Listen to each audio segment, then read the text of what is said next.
Il était une fois une mère porc et ses 3 porcelets. 3 frères ont la même taille. Ronds, roses, avec les mêmes queues drôles. Tout l'été, les cochons jouaient dans l'herbe verte, se prélassaient au soleil, se prélassaient dans les flaques d'eau. Mais l'automne est arrivé. Un jour, ma mère a dit qu'il était temps pour eux de penser à l'hiver. Elle leur a demandé de construire une grande maison. Le jeune frère a dit que l'hiver était encore loin.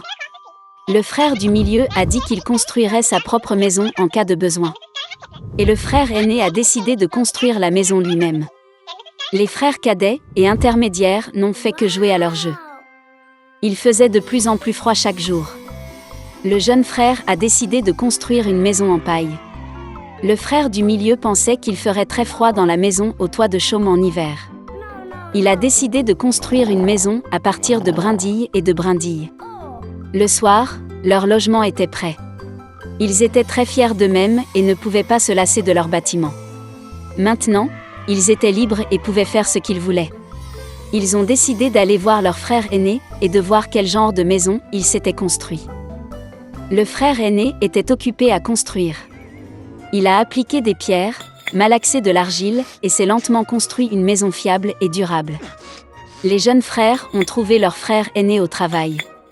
Ils étaient très surpris du genre de forteresse qu'il construisait. Le frère aîné a continué calmement à travailler.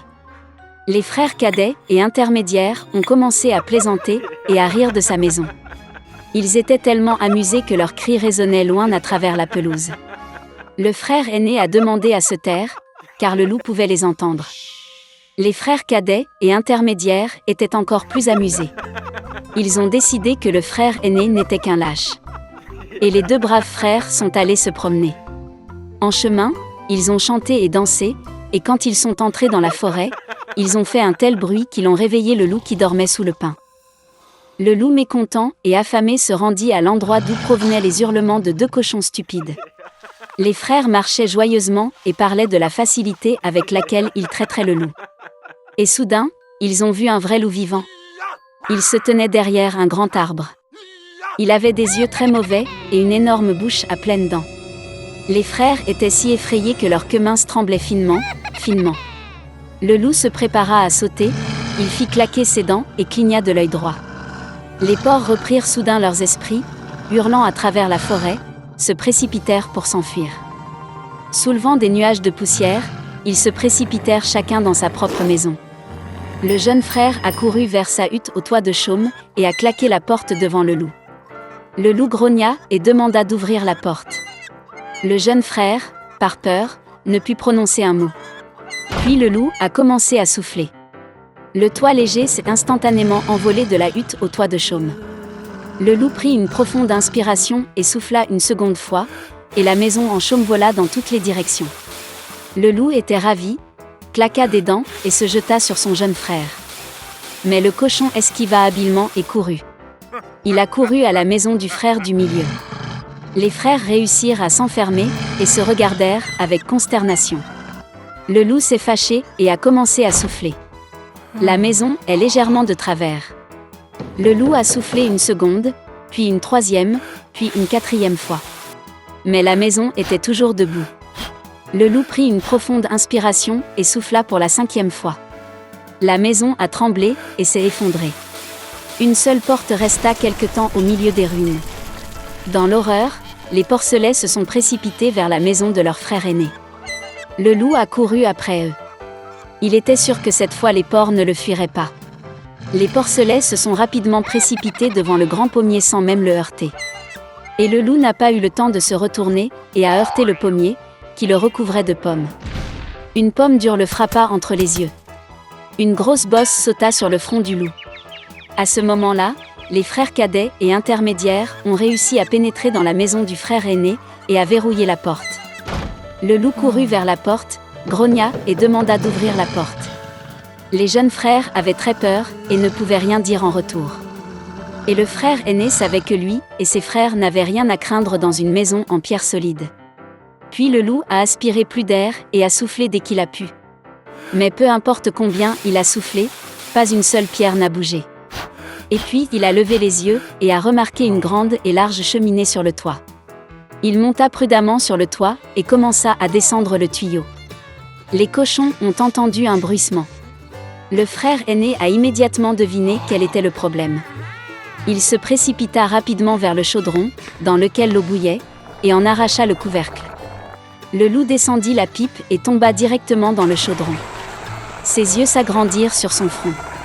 Le loup échaudé s'envola avec un rugissement sauvage et se précipita dans la forêt. Et les 3 petits cochons se sont occupés de lui, et étaient heureux d'avoir si habilement enseigné une leçon aux méchants voleurs. Dès lors, les frères et leur mère ont commencé à vivre ensemble, sous un même toit. Il était une fois une vieille chèvre. Elle a eu 7 enfants. Elle les aimait autant que seule une mère peut aimer ses enfants. Elle allait aller dans la forêt, apporter des herbes et des branches pour le déjeuner. Elle a appelé tous ses enfants et les a avertis d'avoir peur du loup maléfique. Il fait souvent semblant, mais vous pouvez immédiatement le reconnaître à sa voix grossière et à ses pattes noires.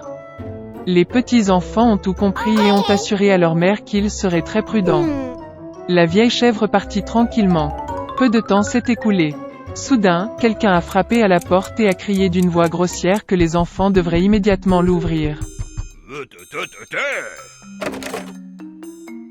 Mais les enfants de la voix rugueuse ont réalisé que c'était un loup.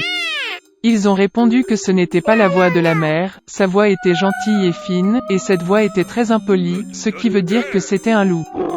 Puis le loup est allé chez le marchand et s'est acheté un grand morceau de craie. Il en a mangé et sa voix s'est affaiblie. Il est revenu, a frappé à la porte et a demandé d'une voix mince aux enfants de l'ouvrir. Le loup a posé sa patte sur la fenêtre et attend. Et les enfants l'ont vu et ont répondu que les pattes de la mère n'étaient pas noires, mais blanches, ce qui signifie que c'était un loup. Puis le loup a couru à la boulangerie et a demandé de lui donner de la pâte. Le loup a oint sa patte avec la pâte. Le méchant s'est approché de la porte pour la 3e fois, a posé sa patte blanche sur la fenêtre et a frappé. Ils ont vu les enfants que la pâte était blanche et ont pensé que c'était leur mère. Ils ont ouvert la porte, mais il y avait un loup devant eux. Ils ont eu peur et ont commencé à se disperser dans toutes les directions. Un enfant a sauté sous la table, un autre sur le lit, le 3e sur la cuisinière, le 4e dans la cuisine, le 5e dans le placard, le 6e sous l'évier et le 7e s'est caché dans l'horloge du grand-père. Mais le loup les trouva tous, ouvrit ses mâchoires et avala un à un.